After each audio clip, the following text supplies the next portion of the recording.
OK, let's get more on that news that Jonas Eidevall has resigned from his position as Arsenal head coach. Delighted to say speak live to Sky Sports' Izzy Christiansen. Very good morning to you. You've seen a lot of Arsenal so far this season. So can you put your finger on what's gone wrong here?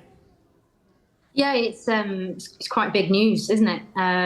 Jonas has done a terrific job with Arsenal women since he took over. He's been a real competitor in the league, and it's a real shame to see him leaving. But as you say, Rob, having seen the performances this season, I thought against Manchester City on the opening day at the Emirates Stadium, I thought Arsenal were very good.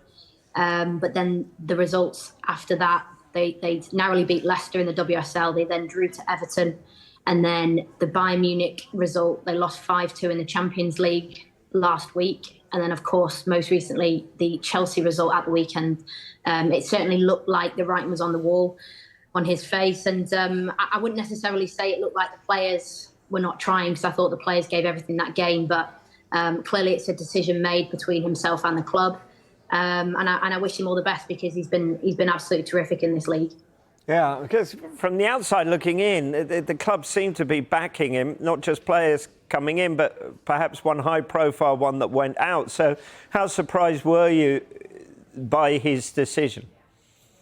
Well, yeah, I'm very surprised. I think now we are in an era of the game where there is pressure on managers, and I think Arsenal is probably the highest profile club in our league at the moment in terms of the commercialisation of the football club and the attendances and everything that they do off the pitch to increase the sort of visibility of their football club. It's absolutely fantastic what Arsenal have been doing, and what comes with that is great pressure. And I think Jonas Eidevall, he's had some terrific results. He's won trophies with Arsenal. He's competed, semi-finals of the Champions League, not last season, the season before. Narrowly lost out on the league title to Chelsea 2 seasons ago on the final day. Last season finished third, which is probably, you would say, minimum requirement to qualify for the Champions League. But certainly looked like things were a little bit probably stale this season so far. And clearly, excellent leadership from Eidevalls to step down. And I'm sure the club will now proactively be searching for a suitable replacement that ultimately is going to get the best out of the very talented squad they've got. Yeah, and I'm wondering whether, since the departure of Emma Hayes at Chelsea, that there would be perhaps increased expectation, not just amongst Arsenal fans, but Manchester City fans as well, you would think. So has that increased the pressure and therefore the disappointment in the results so far this season? Yeah, you're spot on. I think we've seen the level that Chelsea have already reached this season under their new manager, Sonia Bonpastor. And of course, Manchester City have blown the Champions League holders away, Barcelona, last week in the Champions League. So we've seen 2 very high-performing teams already this season in the league. And I think this decision, somewhat premature in terms of where we're at in the season, but probably with enough time to then react and gain a reaction and not slip too far away from those 2, Manchester City and Chelsea, in terms of the potential title challenges come the end of the season. And of course, Manchester United have also had a good start to the season, so they could also be put into the mix there for a direct rival. So Arsenal have now got a big challenge ahead to find a suitable replacement. But like I said, I think Jonas Eidevall has been absolutely superb in this league, and it's a real shame to see him leaving. Yeah, one of those names that seems to be cropping up again and again with where Arsenal go now is Casey Stoney. So is that where you would be? I'm not too sure, to be honest. I think Casey's quite fresh out of the NWSL. She was obviously the head coach at San Diego. She's had a break after being relieved of her duties there. I think she does have the CV, if you like, to take over a WSL club. I think if you ask Casey, I'm sure she'd say she's certainly wanting to take over at a WSL club. But it has to be the right club. I wouldn't be surprised if there's conversations going on between the club and Casey Stoney.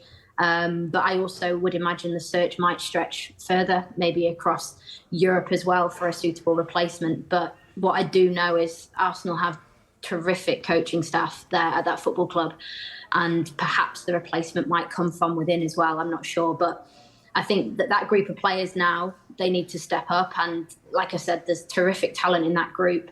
Some real quality, Mariona Caldente in particular, that's come in from Barcelona this season, probably to sustain a title charge and a fantastic Champions League run. And Arsenal clearly have got time to sustain that, but it's going to be an uphill battle, whoever takes over.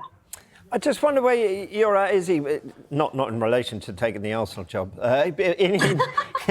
in your sort of thoughts about the WSL. Obviously, there's the desire to grow it and make it more high profile, but with that comes stresses and pressures and scrutiny on a completely different level, doesn't it? Which can be tough at the same time. So it seems you can't have one without the other. Where are you? What are you feeling about all of that?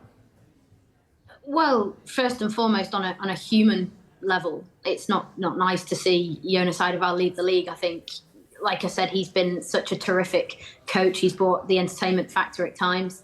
The rivalry between him and Emma Hayes, I think, fans would have thoroughly enjoyed that. But to me, it doesn't really surprise me at all that, this situation has evolved at Arsenal, who are leading the way in terms of the fan bases, the sort of interest in the football club and the rise of, the Lionesses and the certain players within that squad, the Alessia Russos, for example, that have come to Arsenal with a huge following. It doesn't surprise me that increases the pressure then on the expectations of the football club. And, the way it looked I'm such a football-based person. I looked at the playing style this season. I thought against Manchester City, they were brilliant. They could have gone either way, that 2-2 draw at the Emirates. But then since then, they've dropped off massively. And I think with a club who have got such high expectations, there's clearly been a moment of acting from Jonas Eidevall, who's had the courage to step down as the manager of the football club. And it would be great to see him back in management in whatever capacity soon, because I think his skill set is so admirable. But yeah, absolutely. There is a lot of pressure now on the game. We see that, and we've seen the challenges with Sonia Bonpastor taking a seamless transition over from the most successful manager we've ever seen in this league, in Emma Hayes. How difficult that must have been. So that is where we're at now, but that's where we want to be. And, exciting future ahead. But like I said, not a good day to see Jonas Eidevall depart from the league. Izzy, thanks very much for speaking to us. Lovely to see you. Very welcome.